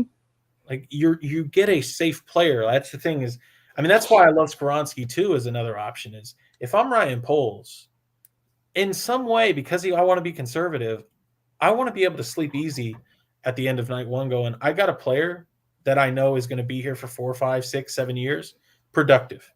Yeah. I don't even have to worry about it. I know that they're going to have a spot. I know they're a hard worker. I know they're good people. You don't have the injury concerns with Tyree Wilson, which I think Tyree will be fine, but he's coming off the foot. I know that you're coached as hard as they come with Bama. If there's one argument I would have against Anderson, it's that typically you see Alabama players come out and they're somewhat maxed out potential-wise because that coaching staff and that regime over at Bama and Tuscaloosa have really done a good job of extracting every possible thing out from these players. So sure, if that's your concern is that his ceiling isn't as high, then sure, maybe you don't like him. But to me, you're getting a quality edge. And then as KB said, I get to draft the villain that shut him down in round 2. How can I argue with it? Uh-huh. Well, I'm just looking around the board a little. I looked at the interior defensive line. I don't know many of these guys. There's an Alabama kid on there. Gerard Clark is a darling. Gerard Clark is Grover Stewart to me. Like that's okay. Nesta Jade Silvera is Arizona State. He's a weird guy where he's a 3-tech, but he's got enough power to sit there and take on the run. Where typically you'll see like a Zach Pickens is a perfect example. He's a good penetrator, but he gets washed down in the run game. And I'm not telling you to sit there and take Nesta Jade at, this 3rd or 4th round, but there are options here. And then, obviously at edge, you still have 36 prospects. So you have another ability to fill it there. And like Dylan Horton out of TCU, to me, he reminds me of Alex Brown. That's a player I'd love. If he ended up at edge, you have, and Desjuan Johnson is a player from Toledo, a 3-tech that nobody seems to be talking about. He's probably the very bottom of the board, KB, and that to me is a great option. And I'm telling you, Kobe Turner is at 401. Like, yeah, they don't even have Desjuan Johnson listed. Yeah. And I promise I'm not just picking Nesta J because of the last name. But yeah, so I mean, Kobe Turner's that's some of this, like the board just is kind of crazy to me. But yeah. Hey man, we always get PJ Mustard, man. Maybe we should have went with a different simulator. I just went with this one because it's the one I know. No, it's okay. Man, People fine, in the bro. chat are saying there's no way Anderson's there at 9, and I agree. I mean, this is the first time I've ever seen him fall to me ever. Yeah. But I mean, if he's there, they're not. I don't see them not taking him. I mean, I will tell you, and I to be fair, I don't think he'll be there. But right now, Will Anderson is a guy that he's had his stock cool just a tiny bit. Whether it's fair or not, you've got people like Chris Sims saying that he doesn't think Will Anderson should be picked before 25. He's got him 5th on his board of edge rushers. Yeah, I mean, he came out and said that he would kiss his own ass if Will Anderson was the first non-quarterback selected. So in this case, he's happy that he's not kissing his own ass. But yeah, it's one of those things that, to me, I don't think he's going to fall that way. But I understand. Just to give like a real quick synopsis. To me, Tyree Wilson has every opportunity to be like a Myles Garrett player. That's the size, the athleticism, the freakiness, the bend, the explosion. That's how solid he is. Best case scenario, yeah, I could totally see him being a Myles Garrett. Yeah. To me, Will Anderson is Sean Phillips, and that's probably underwhelming to a lot of people. That's probably a name that a lot of people don't remember. But Sean Phillips is the guy that had 3 sacks against Jay Cutler when he was a Chargers player. He was Chargers edge, super productive opposite Sean Merriman, and then went to Denver and was opposite, I believe, Vaughn and a few others during his time in Denver. And to me, if I'm getting Sean Phillips, I'm not upset. Yeah.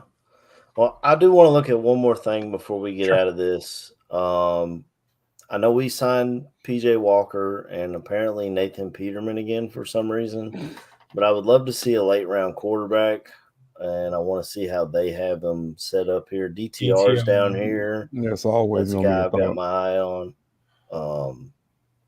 Malik is probably there. Yeah, I'll say Malik is probably way down here. Yeah. I'll be honest, I'm biased.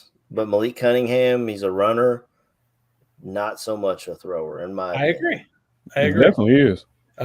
Yeah, I mean, to me, I also don't think Dorian Thompson-Robinson's going to last beyond the 4th round, but not a bad option. 6'1", 205. He's an experienced quarterback who's had plenty of success with the Bruins over his career. 5-year starter, steadily improved over the course of his career. That's a big thing for polls. Yeah, I want to be clear. Like, I'm not calling him Jalen Hurts. Let me be very clear. But this similar trait between he and Jalen Hurts is that every year they get better. Like that is truly the trajectory of DTR. Is that every year he's slowly improved and gotten better and better and better and better. And that's a lot of the Jalen Hurts story. Like Jalen Hurts was a good player, but every year, even from Alabama to Oklahoma to Philly, he just continues to stack and get a tiny bit better every year. And so that to me is why DTR is so enticing. Says he has average poise in the pocket. He doesn't stay calm very well when the bullets are flying. I mean I've seen him create plenty off of that too. So who top reasons to buy in is athleticism, arm strength, and football character. Boy, that sounds a lot like our QB1. Yeah. The reasons for concern: accuracy, poise, and decision making. We need they. I know on 1920 NFL Drive or whatever they call that show, they had stuff up on the screen that people like bought into, and accuracy was a big part of it. I haven't watched this guy's tape. Honestly, he's West Coast, so I don't see a ton of their games. I'm sure Jordan has seen plenty of DTR. Had a very, very, very nice senior year this year. Like made a lot of noise in ways I don't think he got enough credit for. But I know Swift is here saying, DTR is the 7th rounder for him. Was awful at the Shrine Bowl. And totally, Swift, like you're allowed to feel and think what you feel. I'm not here to change your mind. I'm a tape guy. Like the tape is the main course. Yeah. And then the Shrine Bowl are like the appetizers, like, and the whole, all right, maybe not the appetizers, but the accoutrements. And the reason for that is because the general idea here is that those Shrine Bowls, Senior Bowls, the Combine, the Pro Days, those are meant to either continue to affirm my general beliefs or make me question and go back and go, why am I seeing a difference between the Pro Day, the Combine, the Shrine Bowl output versus the general tape? And I understand, Swift, that DTR maybe looked awful at the Shrine Bowl. He's playing with a team for 5 or 7 days of preparation versus having guys that he's known for years and a coach that he was there with Chip Kelly the whole way through. I don't. Again, it's not a shot at you, Swift, but like to me, a Shrine Bowl doesn't define my opinion of a player. Nor does so you can't let 1 week and 1 game define a dude who's been playing for years, bro. Yeah. And so I get what you're saying, because my thing is I would, if he was there and if he fell in the 5th or the 6th, yeah, I'm definitely looking. No matter what I got, I'm definitely taking a swing on him in the 5th round. But like I said, at a certain point, man, you have to start looking for certain traits in players. We have to start getting in the habit of developing younger quarterbacks, because we haven't done it. It was spoke on in the last regime, but it was never done. That's like when you said that, you look at Malik Cunningham as more of a runner. That's fine right now for me. I don't care if he's more of a runner. The thing is to get him in the building and then develop him as a passer, so you're not looking at fucking Nathan Peterman as the 3rd quarterback on your damn roster. Yeah, I mean, it's true. KB, you're at the point with me, and I'm like, I'll take it a step further. I like that. With quarterbacks, let's do it. I'm not telling you that everybody needs to be the Eagles, but one thing about the Eagles and the Ravens that I've always loved, Steelers too in this way, is they will sit there and draft players that they already have starters at, because they just know shit happens. I will go ahead and take Cam Jurgens because maybe Kelsey retires next year. Well, he didn't retire. Cool. I still have a backup center if Kelsey gets hurt 2 games in. Yeah. Look, I would I've said it. I would not mind if the the Eagles ended up taking an offensive tackle.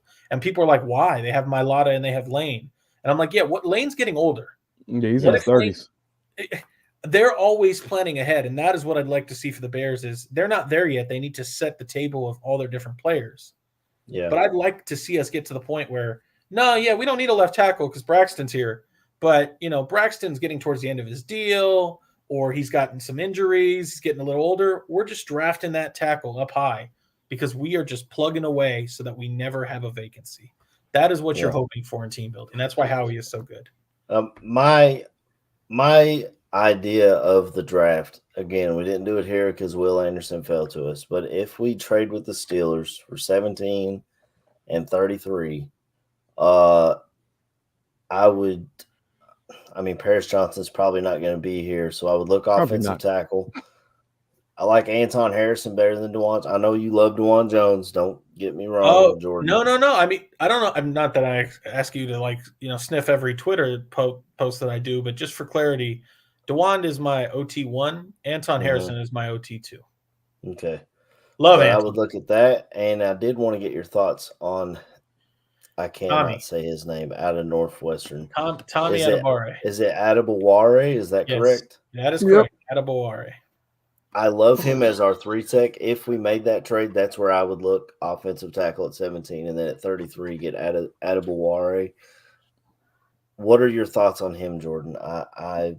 I just know what I hear other people say. I'm a parrot, to be completely honest. I'm gonna upset a lot of local fans and everything. He's fine. I'm not as high on him as everybody else. Does not mean he's a bad player. I think that he was played out of position at Northwestern. I do think he would be better as a 3-tech. He has the length that you want. He's tested through the roof. But it goes back to that whole point of the tape forms the opinion and the evaluation, and then the athletic numbers and all that kind of help fill it in. And so he did. He made me go back, look at the tape, and I don't see a guy that plays as athletic as Aaron Donald on tape. Which is what he tested like. And like I said, I'm not sitting here telling you that Adebawore is like a bad player, but I think that he's your classic example of a guy that went through the workout phase and impressed everybody because he's a good character guy, nice player, I'm sure, nice guy, has all the athletic traits that you want, and the tape doesn't match. And look no further than scouts being very clearly about he was a 6th, 5th, 6th, 7th rounder. That's and true. then now all of a sudden he's a top 40 player. Like what? Because here's my point, AC and KB. What changed between 5th and 6th, 7th rounder, and now Workout. he's a 50 player? Did he play any games? He was at a Senior Bowl. I get it. Senior Bowl. Like, but did he do anything significant? Like, and that's what I'm saying. I'm not even telling you he's a 5th rounder, but I wouldn't move up for him if he's there. Sure, if he's there at 53 or whatever for the Bears, go ahead. Go ahead and take the swing because of the athletic traits, but I'm not prioritizing that guy. I'll say, yeah. Right now, I guess I could bring up your Twitter posts with your rankings, but as far as 3 techniques, how do you have these guys? Like, just give me a top 5 of your guys. Yeah, I mean, as I'm going through the list, I'm looking at guys like Jalen Carter is obviously one. You're talking about Zach Pickens as a number. I admittedly, when I've got all the different player rankings in my head, I can't remember exactly who I had. But KB, go ahead and let me pull it up. I was gonna say, because that brings me to a question for you. How do you feel about Thule out of USC? And you're doing a good job, KB, because you're not like you're trying, but these are other players that everybody loves. And I'm just like, they're fine. Like, he's cool. I understand why people like him. I guess you could call me crazy. Like, I like tweeners, but I'm not the guy that I like clear, defined, like, I know what you are here. And the thing with Thule is he's too in between to me. I think that he would be fine as a 5 tech and an odd front. I think that he was played and used in a really solid way. And then he came into the combine weighing less. And I don't know if that was like, I'm trying to show that I'm athletic and I can be more of a linebacker or an edge. But I don't know where you're at, because now I got to tell you to bump up another 20, 30 pounds. And are you going to lose explosiveness? And the tape is solid. Like, I like his tape a lot better than Tommy's. But to me, it's one of those things that I don't necessarily like. He's not on my 3 tech rankings in the top 5, because I'm like, I don't know where he fits. To me, this is the Bresee thing. Like, I like Brian Bresee. I would put him at 5 tech before I put him at 3. Ooh. So yeah, I mean, that's where I'm at. And to answer your question, AC, where I'm at D tackles is, and again, and this is going to hurt a little bit because I know it's like we're talking to Bears fans. I do NFL rankings. I can talk NFL teams all day. So when I'm putting out my top 5, this is not a Bears specific one. This is just where we're at in general as a class. Right. So this is 5. This is 1 techs, 3 techs, noses. So to me, I have it as Jalen Carter, Brian Bresee at number 2, Keanu Benton at number 3. And then I have Tyree Smith, Golly, I'm tired. Smith, who is Mozzie Smith at number 4, and then Zach Pickens at 5. Yeah. I went back to your Twitter and pulled it up here, so I was looking at that. Keon White, I've been hearing his name a lot as far as 3 tech. Do you think he could? I do think he's a 3 tech. I do think he is interesting. There's nothing really wrong with him other than he's a little older. He's 24, going to be 25 in 6 to 9 months or whatever it is. Somebody can pull up the age, but he's an older prospect. He is exciting. It was funny because I was, to me, I remember Keon White was rising, and there was a time when it looked like he would be a top 20 player. And I think that's cooled a bit, but to me, Keon White strikes me as one of those George Karlaftis, Odafe Owe, Joe Tryon Shoyinkas, one of those guys that, and Rashawn Gary, I guess Rashawn went a little earlier, but one of those guys that ends up going in the very back of the first round to one of these rich teams that's just trying to add edge talent. Like, that to me is where Keon White slates. But yes, absolutely. As a 3 tech, if he was there, if for some reason, like, my big thing with him is his age. I don't love it. And he came from Georgia Tech. But if you're telling me that Keon White is there at 53 or 61, you haven't moved, absolutely take it. That's the whole Tommy thing is to KB's point, if Thule, Tommy, Keon White, those guys are there at 53, I'm not going to slight or be upset if I see one of those picked. I'm just not prioritizing those and feeling like I have to jump up the board to go grab them. No. I'm talking about strictly people still being there when we on the board. I'm not talking about trading up for anybody at the moment. Yeah, and that's what's tough too is, I mean, who's there at 53? Like, I like Tommy, I like Thule, I like all of them. But if, I don't know, DeWand or you name it, Dalton Kincaid, Cansey, Jalen Hyatt, Jahmyr Gibbs, Tippmann, Mozzie Smith, like what Bergeron, if those guys are there at 53, am I just going to say, screw those guys, I'm going with Tommy or Thule, or I don't know if I would. That makes it a little tougher. So let's play the devil's advocate then, and we go with what my boy AC was saying before we really have to get on the time crunch here. Say we trade back with the Steelers, we get the 33rd pick, move back to 17. We'll just stick with the 33rd pick. Your first pick, we go with Anton. So you got your right tackle. I would love it. Whatever the case may be. I'd be so excited. 33. You're sitting on the board. You got the kid from fucking Northwestern on the board. You got Tommy. All of these names that you like. At 33, who is your ideal pick? At 33, and we've already taken a tackle. Yes. I'm looking at what D end options do I have and what center options do I have.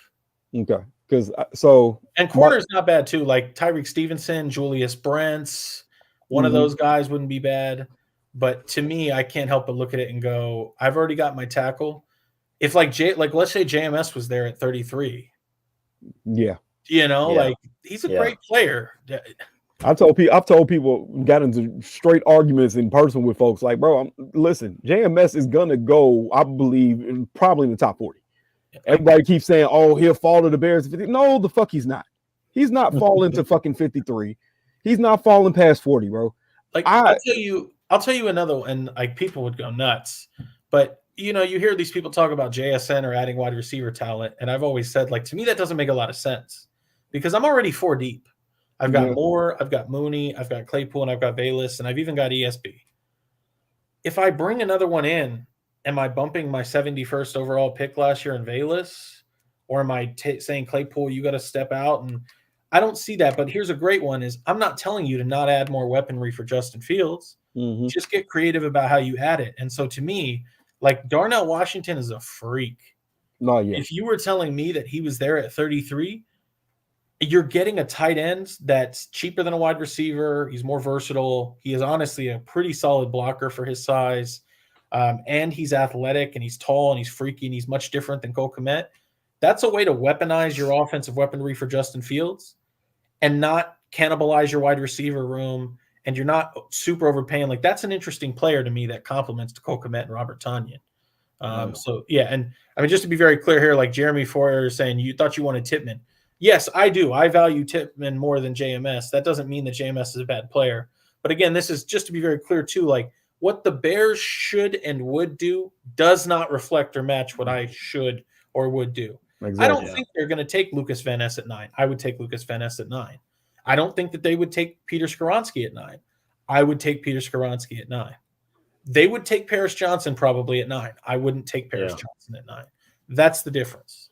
Do you like Skoronski as a tackle or as a guard more? No, I like him as a guard, but I also think that, and I love Tevin. I want to be very clear here. I do. I was happier about the Tevin pick than the Fields pick, and I know I'm 1 of 1 there. But to me, as much as I love him, he's not shown me he can stay healthy.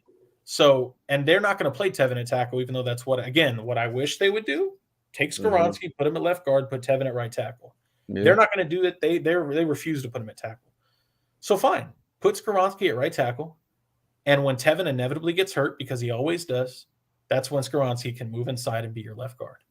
Yeah. That's how I play that. Well, we got about 15 minutes left here, so I'm going to unpause this and we'll finish this show out. And I think it's been a good, fun show.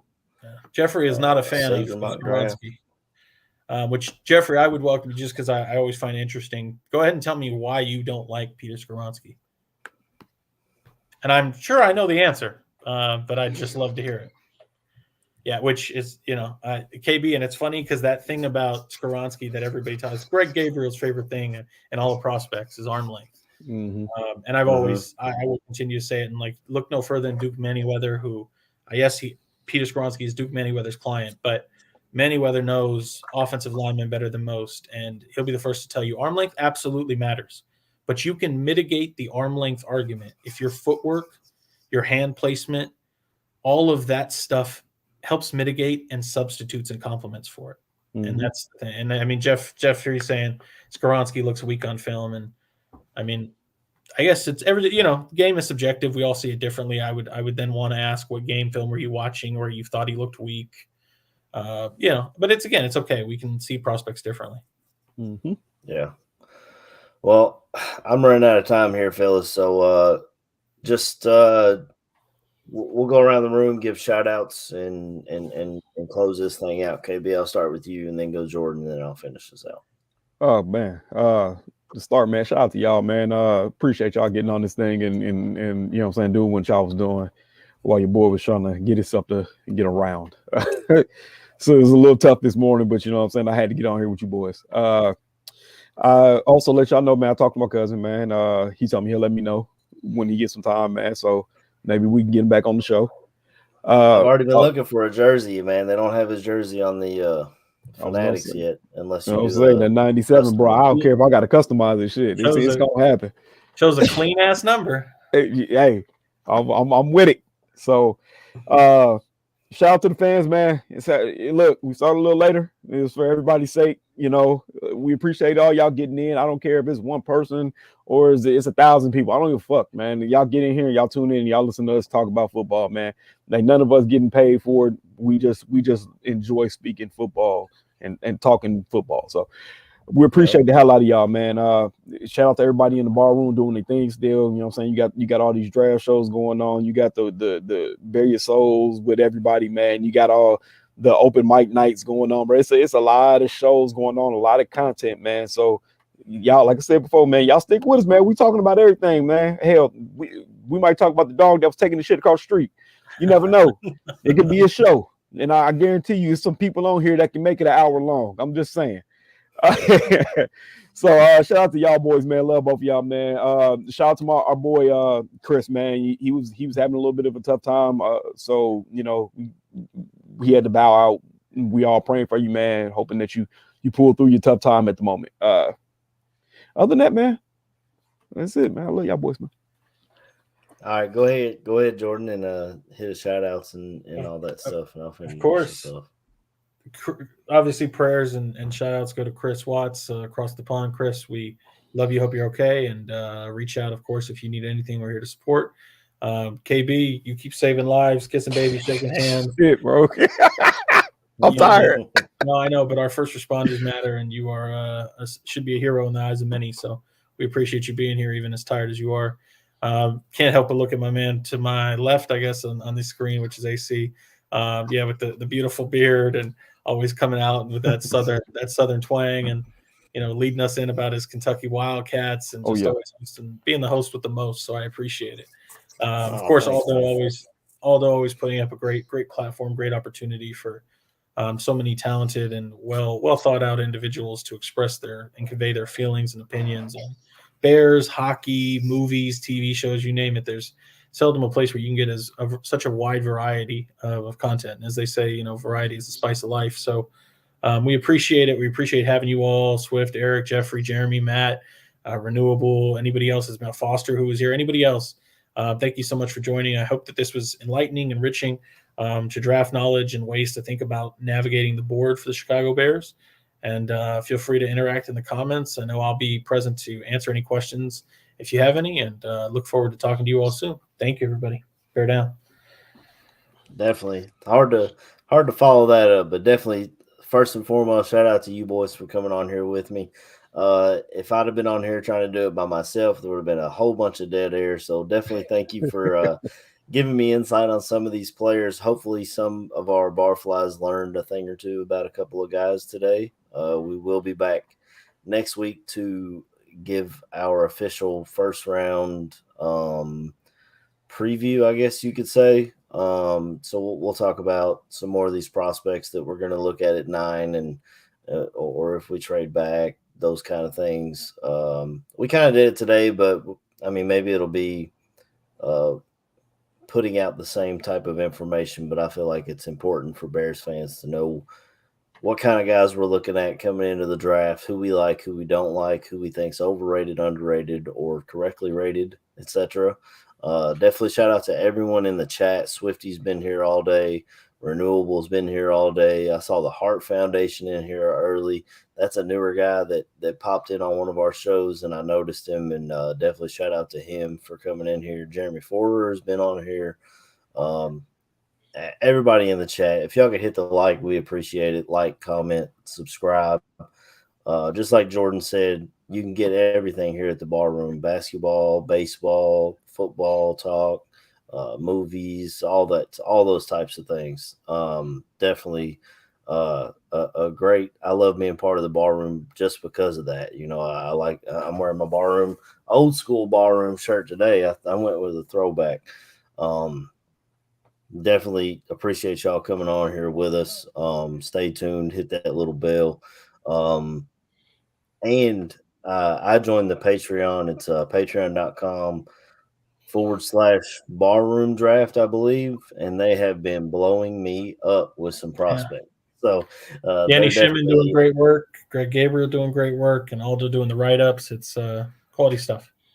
Absolutely. There's a ton of information on draft prospects, not just the first round, but we're talking late round sleepers that they go through on there and say why this guy's good, why he fit. And the good thing about them is they put it out as how they fit for the Bears, not just like, I mean, Jordan, I love what you do, but you, like, as you said, your rankings are for the entire NFL, not just specifically Bears related. So if you're a Bears fan, I would behoove you to go to the Patreon and give those guys a little bit of money out of your pocket. I think it's like $10 a month, and you get all of those. You'll be definitely prepared for the NFL draft, which is, for some of us draft nerds, it's like Christmas morning. So that's definitely something fun that we do here at the bar room. I hadn't heard what was going on with Chris. I just assumed he was still asleep at this time. I didn't know what time it was over there. But if he does have something going on, then definitely shout out to him and prayers up to him. Hopefully he'll be able to join us next week. And because, he's kind of like me, he doesn't know a ton about a lot of these players. All I see around here is the SEC. So when Jordan can tell me about Pac-12 guys and KB's got the Big Ten, in his footprint, so learning about some of these other players and prospects it's always fun to me, for sure. And I guess we'll just leave everybody with if I can find my closing in here, then we'll just leave everybody with a bear down. Bear down, everybody. Bear down, baby. Have a great week.